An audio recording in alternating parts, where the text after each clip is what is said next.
कि बाजी नाम जीरा से हीरा रतनवा देला राजा जी खजनवा देला अरे रानी जी गहनवा देला। लेकिन बउआ खातिर कहना है गुलशन भैया जरा ध्यान देंगे कि जुग जोगा जिया सोलला नामा अरे भवन माँ के भाग जागल हो। दिखने में कितना स्मार्ट है देखिए। पापा को ढूंढ रहा है मम्मी को ढूंढ रहा है बुआ। अरे कोई ने पापा तो हमहू लगेंगे कोई बात नहीं है बस मम्मी कहीं भीड़ भाड़ में आया है। मान लीजिए हम इसकी मम्मी हैं आप इसके पापा हैं। वाह वाह ये हुई ना बात की हो चाहे कि नहीं फ्री मिल गए बउआ एगो संभव है ना। हां हां संभव है कहना है कि जुग जोग जिया सोलला नामा भवनमा के भाग जागल हो।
बताइए। बउआ के पापा बउआ के पापा बउआ के लिए कह रहे हैं क्या?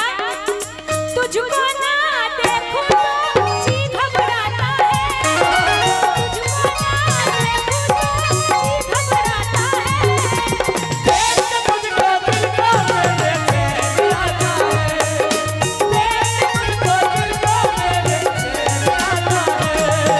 तुझको ना देखूं तो जी घबराता है, तुझको ना देखो तो जी घबराता है, देख मुझको दिल को मेरे चैन आता है, देख मुझको दिल को मेरे चैन आता है।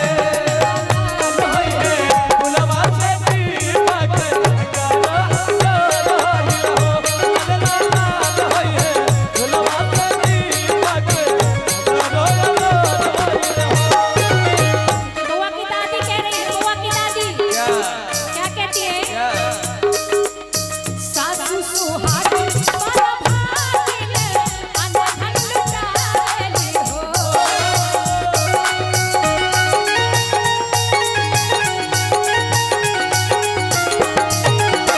सासू सुहागिन बड़ भागिन अनधन लुटाएली हो। ललना हंसी हंसी होके चलाएले, रस बरसावेले हो। ललना हंसी हंसी